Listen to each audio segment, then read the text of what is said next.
በወንዞችና በወራጅ ውሃዎች አካባቢ እንደዚህ አይነት የዛገ ብረት የሚመስል ከለር ያለው ውሃ ካያችሁ ዝም ብላችሁ ከማለፍ ይልቅ ጠጋ ብላችሁ ተጨማሪ ጊዜ በመውሰድ ቼክ ብታደርጉት ምናልባት የወርቅ ፍንጣሪዎችን ልታገኙ ትችላላችሁ።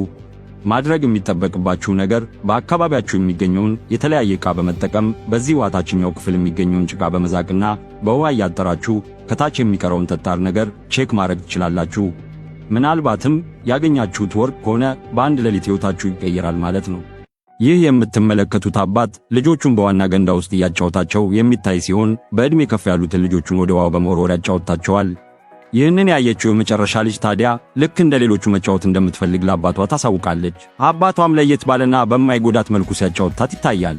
ክብር ለአባቶች! በዚህ አስገራሚ ምስል የ90 ዓመት የሞላቸው አንድ አሮጊት ልደታቸውን ሲያከብሩ የታዩ ሲሆን የተዘጋጀላቸው ኬክ ተልቅ ከመሆኑ የተነሳ በልጅ ልጃቸው ታግዘው ከላይ ጀምሮ ኬካቸውን ሲቆርሱ ታይተዋል። ዕድሜ ሁሌም ቢሆን ትልቅ ጸጋ ነው።